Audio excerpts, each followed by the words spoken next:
Long division method से square root कैसे निकाला जाता है, अभी हम इसको देखेंगे। दोस्तों, जैसा कि आप जानते हैं, स्क्वायर रूट को हम हिंदी में वर्गमूल के नाम से जानते हैं और इसको अंडर सिंबल के द्वारा लिखते हैं। जैसे हमें 144 का वैल्यू निकालना है तो हम क्या करेंगे, लॉन्ग डिवीज़न मेथड में उसको समझते हैं। ऐसे हम खूब सारे एग्जाम्पल करेंगे। अभी देखिए दोस्तों, जैसे 144 है तो ये आपकी 1 2 3 अंकों की संख्या है। 2 अंकों को साथ लिए अंडरलाइन कर दिया, फिर आगे 1 अंक की संख्या आ गया, कितना, 1। अब हम इस 1 के आधार पर एक ऐसी संख्या का चुनाव करेंगे जिसका खुद के साथ गुणा करने पर जो संख्या आ रहा है यह संख्या इस 1 के बराबर होना चाहिए या 1 से छोटी होना चाहिए, यानी 1 से बड़ा नहीं आना चाहिए, ऐसे समझो। तो हमने 1 गुणा 1 लिया, 1 आ रहा है जो इसके बराबर है, यानी इससे बड़ा नहीं है, तो 1 गुणा 1 यहाँ लिख दिया। जिस संख्या को लेंगे एक बार यहाँ ऊपर लिख देना है। देखिए ये पहला स्टेप हो गया। दूसरा स्टेप, इसको ऐसे व्यवस्थित करते हैं, ठीक है। तीसरा स्टेप, इसमें केवल 3 ही स्टेप है, इनको जोड़ना होता है, इसको घटाना होता है। 1 माइनस 1 0 आ गया, और अगली 2 अंकों की जो संख्या है इसको हम यहाँ ले आते हैं। अब इस 2 के साथ जैसे हमने 2 लिया, 2 का गुणा किया, फिर वही बात इसके लिए चेक करना है, 44 के लिए इसके साथ कौन सी संख्या लें, उसी का गुणा करें कि इससे बड़ा नहीं आना चाहिए। जैसे 2 लिया, 2 का गुणा किया, कितना आ गया, 44, जो 44 से बड़ा नहीं है। देखिए बराबर हो सकता है और उससे छोटा हो सकता है, बड़ा नहीं होना चाहिए, ऐसे समझो। किसको लिया हमने, अपना 2 को, फिर माइनस किया, यहाँ 0 आ गया। आगे आपके पास कोई संख्या नहीं बची। यह जो आपका वैल्यू निकला है कितना, 12, यह इसका वर्गमूल का वैल्यू है। ठीक है, समझ गए होंगे मेरी बात को। एक और एग्जाम्पल करते हैं, देखिए अच्छे से समझने के लिए।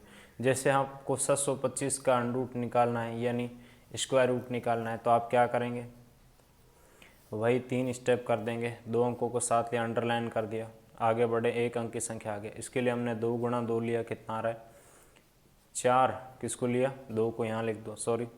फिर इनको ऐड करना होता है, इसको घटाना होता है। 6 माइनस 4 2 आ गया, और अगला 2 अंक की संख्या को हम यहाँ ले आते हैं। अब इसके साथ जैसे 5 लिया, 5 का गुणा किया, कितना आ गया, 225। किसको लिया हमने, 5 को, फिर माइनस किया, 0 आ गया। यह जो आपका वैल्यू निकला है कितना, 25, यह इसका वर्गमूल का वैल्यू है। ठीक है, चलिए एक और थोड़ा बड़ा एग्जांपल लेके दिखाता हूँ मैं आपको। जैसे आपको दोस्तों 1225 का अंडर रूट का वैल्यू निकालना है, तो आप क्या करेंगे, वही 3 स्टेप फॉलो करेंगे। 2 अंकों को साथ लिया, अंडरलाइन कर दे, फिर आगे बढ़े, 2 अंकों को साथ लिया, अंडरलाइन कर दिया। देखिए अंदर 2 अंक भी एक साथ आ सकते हैं और 1 अंक की संख्या भी आ सकती है, ये ध्यान रखें। लेकिन बाहर से क्या लेना है, 2 अंकों को एक साथ ही लेना है। यदि 1 अंक की संख्या जैसे अंडर रूट 5 है, तो फिर तो वहाँ आप 2 अंक लाएंगे कहाँ से, वहाँ तो दिक्कत नहीं। लेकिन 2 से ज़्यादा, जैसे 3 4, उनके लिए बात कर रहे हैं। जैसे 3 अंक का समझ लिया, अभी 4 अंक का समझिए, ये 4 अंक की संख्या है। तो इस 12 के लिए हमने किसको ले लिया, 3 गुणा 3 कितना आ रहा है, 9।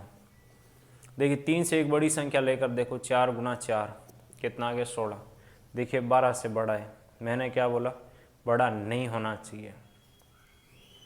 तो यानी 4 गुणा 4 को हम नहीं ले सकते। जैसे 4 से एक छोटी संख्या लिया, किसको, 3 गुणा 3 को, तो आपका क्या हो रहा है, 12 से बड़ा नहीं है, कितना आ रहा है, 9। ठीक है, समझ गए होंगे मेरी बात। इस 3 को यहाँ लिख दो, फिर इनको तो जोड़ना है, इसको घटाना है, अगली 2 अंक की संख्या को यहाँ ले आते हैं। अब इसके साथ जैसे हमने 5 लिया, 5 का गुणा किया, कितना आ गया, एग्जैक्ट ये आ गया। किसको लिया हमने, 5 को, फिर माइनस किया, 0 आ गया। तो ये आपका स्क्वायर रूट का वैल्यू आ गया। ओके, तो मेरी बातों को आप समझ गए होंगे कि यहाँ पर हम केवल 3 स्टेप करते हैं, संख्या का चुनाव करते हैं। ठीक है, पहला स्टेप।